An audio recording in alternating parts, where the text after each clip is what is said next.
साल के मौके पर संविधान की रचना, संविधान निर्माताओं का योगदान और संविधान में प्रस्तावित किए गए आदर्शों पर एक गौरवमयी चर्चा का आयोजन संसद के द्वारा किया गया। वो चर्चा में 75 साल की देश की गौरव यात्रा, विकास यात्रा और उपलब्धियों की भी चर्चा होनी थी। ये तो स्वाभाविक है कि जब लोकसभा में, राज्यसभा में पक्ष और विपक्ष होते हैं तो हर मुद्दे पर लोगों का नजरिया अलग अलग होता है, दलों का नजरिया अलग अलग होता है, वक्ताओं का नजरिया अलग अलग होता है। मगर संसद जैसे देश के सर्वोच्च लोकतांत्रिक फोरम में जब चर्चा होती है तब इसमें एक बात कॉमन होती है कि बात तथ्य के आधार पर होनी चाहिए और बात सत्य के आधार पर होनी चाहिए। कल से कांग्रेस पार्टी ने जिस तरह से तथ्यों को तोड़ मरोड़ कर रखने का प्रयास किया है, ये अत्यंत निंदनीय है और मैं इसकी निंदा करना चाहता हूं। ये क्यों हुआ? क्योंकि भारतीय जनता पार्टी के वक्ताओं ने संविधान पर, संविधान की रचना के मूल्यों पर और जब जब कांग्रेस या भारतीय जनता पार्टी का शासन रहा तब शासन ने संविधान के मूल्यों का किस तरह से मूल्यांकन किया, संरक्षण किया और संवर्धन किया, इस पर फैक्ट के साथ भारतीय जनता पार्टी के वक्ताओं ने अनेक उदाहरणों के साथ जनता के सामने विषय रखे और उसमें वो तय हो गया कि कांग्रेस पार्टी आंबेडकर जी विरोधी पार्टी है, कांग्रेस पार्टी आरक्षण विरोधी पार्टी है, कांग्रेस पार्टी संविधान विरोधी पार्टी है, कांग्रेस पार्टी ने सावरकर जी का भी अपमान किया, कांग्रेस पार्टी ने आपातकाल डालकर संविधान के सारे मूल्यों की धज्जियां उड़ा दी, नारी सम्मान को भी सालों तक दरकिनार किया, न्यायपालिका का हमेशा अपमान किया, सेना के शहीदों का अपमान किया और भारत की भूमि तक को संविधान तोड़कर विदेशी देशों को देने की हिमाकत कांग्रेस पार्टी के शासन में हुई। जब ये पूरा सत्य उजागर हो गया तब कल से कांग्रेस पार्टी ने फिर एक बार अपनी पुरानी पद्धति को आजमाते हुए बातों को तोड़ मरोड़ कर और सत्य को असत्य के कपड़े पहनाकर समाज में भ्रांति फैलाने का एक कुत्सित प्रयास किया है। संसद में जब चर्चा हो रही थी, ये सिद्ध हो गया कि बाबा साहेब आंबेडकर का कांग्रेस ने किस तरह से पुरजोश विरोध किया था। बाबा साहब के न रहने के बाद भी किस प्रकार से कांग्रेस ने बाबा साहब को हाशिए पर ढकेलने का प्रयास किया। जब संविधान सभा अपना काम कर चुकी, चुनाव हुआ 1951-52 में और 54 में, दोनों बार कांग्रेस ने बाबा साहब को हराने के लिए कोई कसर नहीं छोड़ी। यहां तक कि फ्रेंडली चुनाव होता है, स्पिरिट वाला चुनाव होता है, ऐसा चुनाव भी नहीं था। विशेष प्रयास किया गया और वो उनकी हार को सुनिश्चित किया गया। जहां तक भारत रत्न देने का सवाल है, कांग्रेस के नेताओं ने कई बार खुद ही अपने आप को भारत रत्न दिए हैं। 55 में नेहरू जी ने खुद को भारत रत्न दे दिया, 71 में इंदिरा जी ने खुद को भारत रत्न दे दिया और 1990 में बाबा साहब को भारत रत्न तब मिला जब कांग्रेस पार्टी सत्ता में नहीं रही और भारतीय जनता पार्टी के समर्थन वाली सरकार थी। 1990 तक कांग्रेस पार्टी बाबा साहब को भारत रत्न न मिले इसका बड़े जतन से प्रयास करती रही, यहां तक कि बाबा साहब की जयंती को भी 100वीं जयंती को भी मनाने का मना ही कर दिया गया। नेहरू जी की अंबेडकर जी के प्रति नफरत जग जाहिर है। नेहरू जी की खुद की किताब selected works of Jawaharlal Nehru second series volume 16 इसके भाग 2 की पृष्ठ संख्या 532 पर एक पत्र का उल्लेख है, जब बीसी राव ने नेहरू जी को पत्र लिखकर कहा कि अंबेडकर जी मंत्रिमंडल से इस्तीफा देकर जाने का मन बना रहे हैं, तब नेहरू जी का ये जवाब था, अंबेडकर के जाने से मंत्रिमंडल में कोई फर्क नहीं पड़ने वाला है। अंबेडकर जी के महान योगदान का मूल्यांकन जवाहरलाल जी किस तरह से करते थे, इससे बड़ा कोई उदाहरण नहीं हो सकता। जब पंडित जी की एक और किताब को पढ़ते हैं, लेटर टू चीफ मिनिस्टर में एक उल्लेख है, बंबई के मेयर ने एक पत्र में बाबा साहब के अंबेडकर के जन्मस्थान मऊ में उनका स्मारक बनाना चाहिए, ऐसा सुझाव दिया।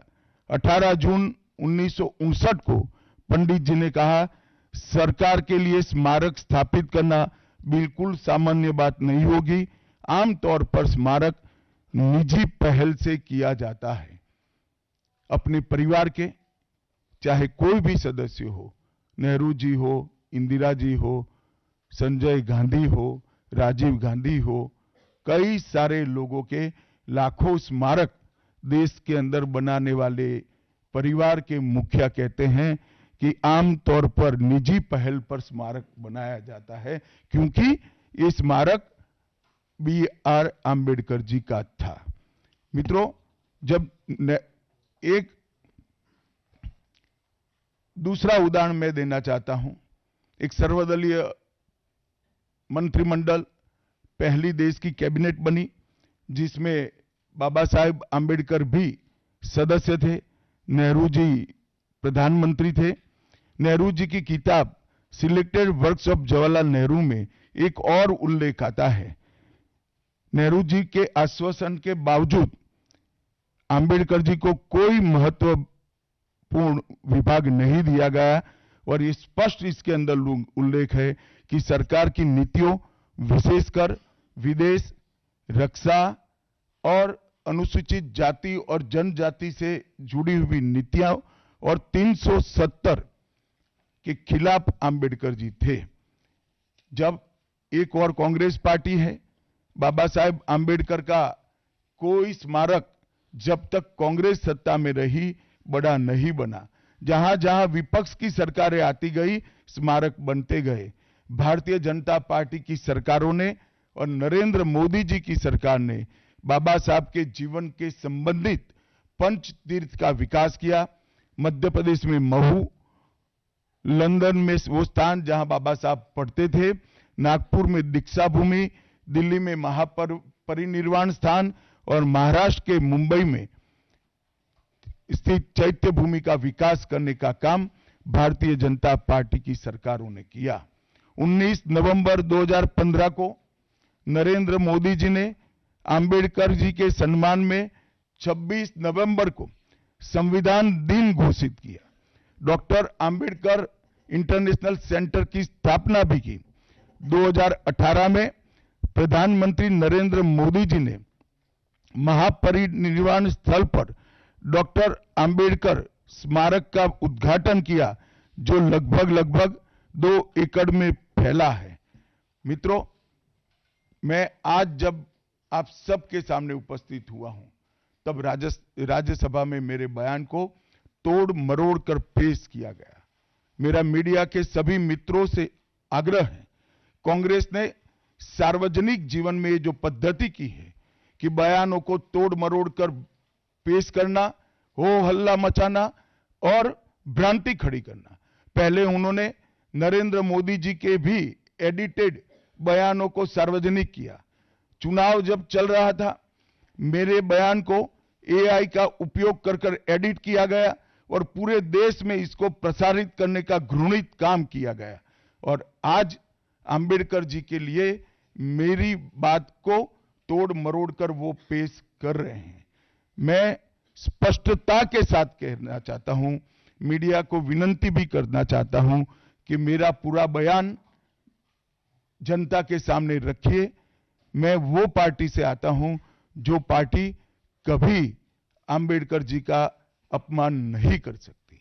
पहले जनसंघ और फिर भारतीय जनता पार्टी ने हमेशा आंबेडकर जी के सिद्धांतों के आधार पर चलने का प्रयास किया है। जब जब भारतीय जनता पार्टी शासन में रही, आंबेडकर जी के सिद्धांतों का हमने प्रचार किया है, प्रसार किया है। आरक्षण को और मजबूत करने का काम भारतीय जनता पार्टी ने किया है। इन्होंने जिस प्रकार से आरक्षण को भी विरोध किया वो भी हम सब जानते हैं। पिछड़ा वर्ग आयोग, काका साहेब कालेलकर आयोग 53 में बना, 55 में रिपोर्ट आई, आज तक वो रिपोर्ट को लागू नहीं किया गया। 31 दिसंबर 1980 को मंडल आयोग बना, मंडल आयोग की रिपोर्ट आई। 80 में इंदिरा जी ने मंडल आयोग को ठंडे बस्ते में डाल दिया। 90 में जब गैर कांग्रेसी सरकार आई तब मंडल आयोग की रिपोर्ट लागू हुई। उस वक्त राजीव गांधी विपक्ष के नेता थे और जब मंडल आयोग की रिपोर्ट लागू हुई, प्रस्ताव संसद में आया, राजीव जी ने अपने जीवन का सबसे लंबा भाषण ओबीसी के आरक्षण का विरोध करने के लिए किया। आज मैं फिर से एक बार आग्रह के साथ मीडिया को बताना चाहता हूं, सच्चाई को जनता तक पहुंचाना चाहिए। मेरी पूरी बात बहुत स्पष्टता के साथ, कोई कंफ्यूजन के बगैर राज्यसभा के रिकॉर्ड पर है। आज भारतीय जनता पार्टी के सैकड़ों कार्यकर्ताओं ने ट्वीट कर भी इस सत्य को लोगों के बीच में पहुंचाया है।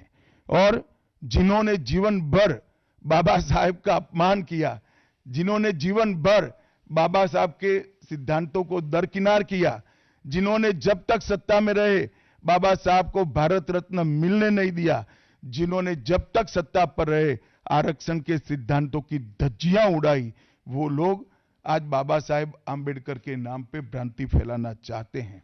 मैं कांग्रेस के अध्यक्ष खरगे जी को भी कहना चाहता हूं, खरगे साहब, आपका तो कम से कम दायित्व तो बनता है, क्योंकि आप उस वर्ग से आते हो जो वर्ग के लिए बाबा साहब आंबेडकर जी ने पूरा जीवन समर्पित किया। आपने कम से कम कांग्रेस के एक कुत्सित प्रयास में सपोर्ट नहीं करना चाहिए था। मुझे बड़ा दुख है कि आप भी राहुल गांधी जी के दबाव में इसके अंदर शामिल हुए हो। मित्रों, आज जब हम सब यहां बैठे हैं, मैं फिर से एक बार कहना चाहता हूं, कांग्रेस के पास इस संविधान के ऊपर की चर्चा में बाबा साहेब आंबेडकर विरोधी कांग्रेस है, इसका कोई जवाब नहीं बचा। संविधान विरोधी कांग्रेस है, इसका कोई जवाब नहीं बचा। कांग्रेस आरक्षण विरोधी है, इसका कोई जवाब नहीं बचा। कांग्रेस सावरकर विरोधी है, इसका भी कोई जवाब नहीं बचा। कांग्रेस ओबीसी विरोधी है, उसका भी कोई जवाब नहीं बचा। आपातकाल का पाप कांग्रेस के ही समय में हुआ, इसका भी कोई जवाब नहीं बचा। नारी सम्मान का विरोध भी कांग्रेस ने ही किया, वो प्रस्तापित हो गया। न्यायपालिका का अपमान ही कांग्रेस ने ही किया, वो भी प्रस्तापित हो गया। भारत की भूमि को भी संविधान को दरकिनार कर विदेश को सौंपने का पाप भी कांग्रेस ने ही किया, ये भी प्रस्तापित हो गया। तब फिर से एक बार चिर परिचित अपनी पुरानी नीति पर कांग्रेस आई है और उन्होंने मेरे बयान को तोड़ मरोड़ कर आधा ही दिखाकर जनता के सामने रखना और भ्रांति फैलाने का प्रयास किया है। कृपया मेरा पूरा बयान आप सभी लोग जनता तक पहुंचाइए, तो दूध का दूध और पानी का पानी हो जाएगा। मैं उस पार्टी से आता हूं, उस संस्कृति से आता हूं, जो स्वप्न में भी बाबा साहब के विचारों का या बाबा साहब के स्वयं का अपमान नहीं कर सकते। हम जानते हैं कि देश के संविधान को समावेशी बनाने में, देश के पिछड़े वर्ग को दलितों को, आदिवासियों को, गरीबों को और वंचितों को न्याय दिलाने के लिए और देश के लोकतंत्र की नींव को इतनी नीचे तक गहरी पहुंचाने में बाबा साहब का बहुत बड़ा योगदान है। पूरा देश बाबा साहब के प्रति कृतज्ञता व्यक्त करता है। कम से कम हम तो ऐसा नहीं कर सकते जिससे बाबा साहब का अपमान हो पाए। और मैं फिर से एक बार कांग्रेस के ये कुत्सित प्रयासों की घोर निंदा करता हूं और जो संविधान पर दोनों सदनों में चर्चा हुई, कम से कम भारतीय जनता पार्टी की ओर से चर्चा का स्तर मेंटेन करने का पूरा प्रयास किया गया था, विषय पर बोलने का आग्रह किया गया था और तथ्य के साथ बोलने का आग्रह भी हमारे सारे वक्ताओं ने किया था। वो सारे प्रयास पर कांग्रेस ने पानी फिरा है और मैं मानता हूं कि देश की जनता इसके इस प्रयास को भी जानती है, उनकी मानसिकता को भी जानती है।